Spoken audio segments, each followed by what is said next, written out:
청하익 대량 학살 기념관 입구입니다. 이곳은 캄보디아 전역에 있는 300여 곳의 킬링필드 가운데 한 곳입니다. 마음 편하게 볼 수 있는 시설은 아닙니다. 기억과 치유의 공간이죠. 여기서 약 2만 명의 사람들이 학살당했습니다. 네, 여기는 청하익 킬링필드 학살의 현장입니다.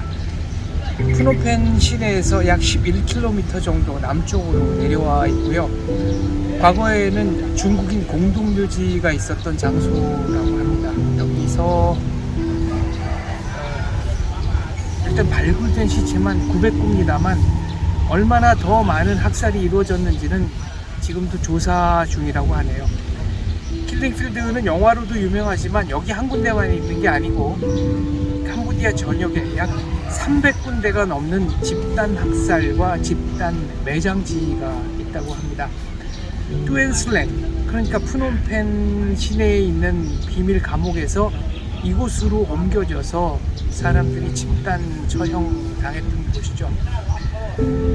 폴포트 정권은 제로 이어라는 말을 썼다고 합니다. 그러니까 그 이전까지 있었던 모든 걸 쓸어버리고 자기들이 마치 신과 같은 입장에서, 창조주와 같은 입장에서 새로운 세계를 만들어 가겠다라는 정말 말도 안 되는 그런 행위들을 한 것이죠. 폴포트의 슬로건 중에 하나는 시민 한 사람을 죽이는 것은 큰 도움이 못 되지만 그렇다고 해서 시민 한 사람 죽이는 것이 큰 손해가 되지도 않는다. 그리고 설령 무고한 사람의 시민을 죽이는 것이 적들 한 사람 놓치는 것보다 낫다 라고 했다는 거죠. 그러니까 사람의 생명에 대한 존중 전혀 없었다고 보시면 될 것 같습니다. 지금도 이곳에서는 우기에 비가 오면 표면으로 뼈 조각들이라든가 또 당시 희생자들이 입었던 헝겊 조각들이 올라온다고 하는데요. 이 자리에 서 있는 것만으로도 뭔가 같은 인간으로서 형언할 수 없는, 좀 견디기 힘든 감정이 올라옵니다.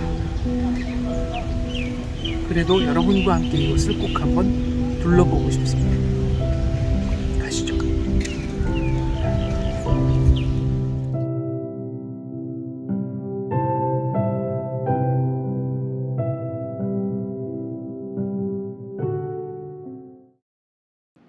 멀리 위령탑이 보입니다. 1980년 이곳에 있는 129개의 집단 무덤 가운데 86개를 발굴했습니다. 유골들이 워낙 악취가 나고 부패 상태가 심해 건조 작업과 청결 작업을 거쳐야 했습니다. 그 과정을 거쳐 1988년 위령탑을 건립했습니다. 저 안에는 이곳에서 발견된 약 5천여 구의 인골 뼈가 있습니다. 2000년과 2001년에는 법의학 검사를 실시했습니다. 두개골을 측정하고 사인을 판명했습니다. 뼈에는 아직도 구타의 흔적이 생생하게 남아 있습니다. 쇠사슬에 묶인 채로 발굴된 뼈도 있어 사람들의 마음을 숙연하게 합니다. 법의학 검사 결과 서양인의 유골도 9구가 판명되었습니다. 호주 사람 1명, 프랑스 사람 2명, 그리고 미국인 6명입니다. 이들은 모두 기자였습니다. 크메르 루즈는 정보를 완벽하게 통제하고자 했습니다. 바깥의 정보를 안으로 들여오지도 않았고 안의 정보가 바깥으로 새나가는 것도 철저히 막았습니다. 그래서 언론인들은 그들에게 있어서 가장 먼저 숙청해야 할 대상이었습니다. 크메르 루즈는 자신들의 만행을 숨기기 위해 베트남과의 국경지대에 발목줄레를 묻어 사실상 국경을 차단했습니다. 그리고 외교관을 제외한 모든 외국인들을 살해하는 것으로 정보의 유출을 막았습니다. 심지어는 요트를 타다 캄보디아 해안에 표착한 외국인들을 CIA 혹은 KGB 첩자라는 누명을 씌워 역시 잔혹하게 고문하고 살해했습니다. 트럭 정류장 표지판이 있습니다. 크메르 루즈는 사형을 집행하기 위해 뚜얼슬랭에서 사형수들을 싣고 이곳으로 이동했습니다. 밤에만 이동했다고 합니다. 대다수는 죽을 것을 알고 왔지만 크메르 루즈가 다른 곳으로 이송한다라는 말을 그대로 믿은 사람도 있었습니다. 크메르 루즈는 한 번에 50명에서 70명 정도의 사람을 싣고 이곳에 내려놓았습니다. 그리고 임시 수용소에 가둬놓았죠. 1978년에는 거의 매일 300명의 죄수들이 이곳으로 왔습니다. 주변에서는 이곳의 정체를 알지 못했습니다. 일종의 비밀 군사 훈련소라고 생각했다고 합니다. 이곳에서 500m쯤 떨어진 곳에 실제로 군사 훈련소가 있기도 했고 청하에게 3면을 높이 2.5m 정도의 담으로 둘러싸고 있었기 때문이죠. 크메르 루즈 축출 후 이곳에서 트럭에 실려온 사람들의 명부가 발견되었습니다.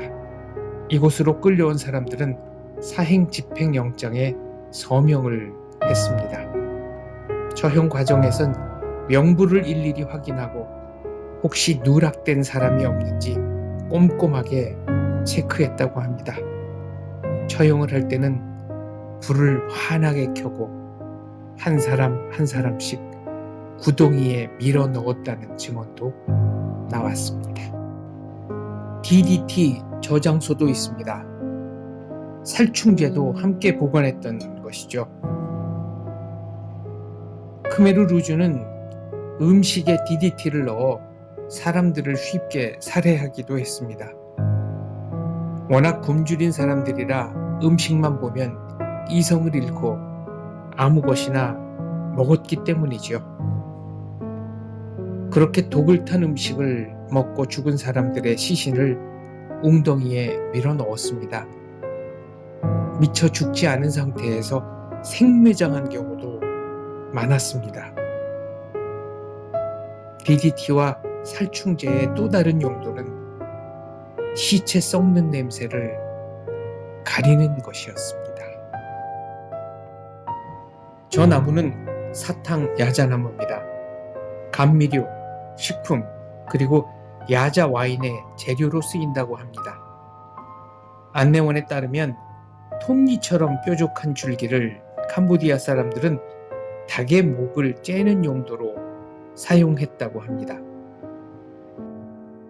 이곳 청하익에서는 사람들의 목을 째는 용도로 썼습니다. 톱니처럼 뾰족한 사탕 야자나무 줄기에 목을 찔리면 죄수들은 아무 소리도 지르지 못하고 비명조차 내지 못하고 그대로 목숨을 잃었다고 합니다. 450명이 묻혀 있었던 무덤입니다. 몇 발자국 옆에는 꽃이 피어 있어 세월의 무상함을 느끼게 합니다. 맨 처음 이곳을 발견했던 사람의 증언에 의하면 말할 수 없을 만큼 악취가 심했다고 합니다. 흙 무더기에는 문드러진 고름이 엉켜 있어 참혹한 광경을 연출했다죠. 어떤 무덤은 봉분이 열려 있어서 그 안에 엉켜 있는 시신들의 모습이 그대로 보이기도 했다고 합니다. 시신에서 나온 가스로 부풀어 오른 언덕같이 생긴 둔덕들이 이곳에는 무척 많습니다. 비만 오면 아직도 이곳 어디에선간 유골이 나옵니다. 유골의 파편을 발견하면 밟지도 말고 줍지도 말고 이곳 센터에 알려달라는 안내 방송이 나옵니다. 크메르 루주는 이곳에 데려온 사람들을 낫, 창, 죽창, 꼬챙이, 망치 등을 사용해서 참혹하게 살해했습니다. 총탄이 비쌌기 때문이다 라는 것이 그 이유입니다. 구덩이 앞에 무릎을 꿇리고 구타를 했습니다.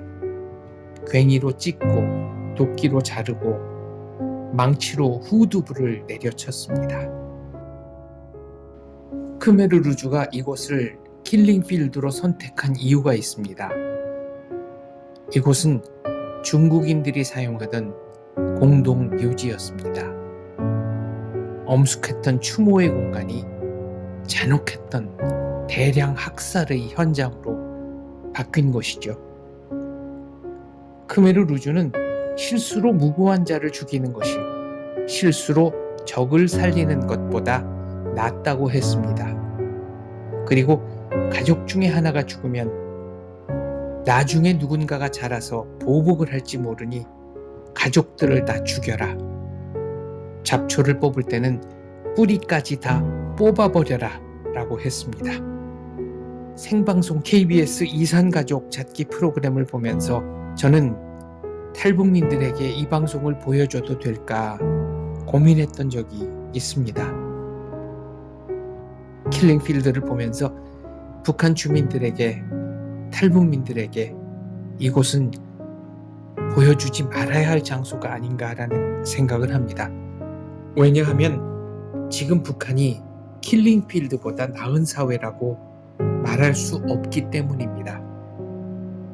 수많은 탈북자들의 증언에 의하면 북한은 전역이 살아있는 지옥이며 살아있는 감옥이며 인간이 살기에 적합하지 않은 곳이라고 했으니까요. 김정은 집단이 반드시 몰락해야 하는 이유를 저는 여기서 두 눈으로 똑똑히 다시 한번 확인합니다.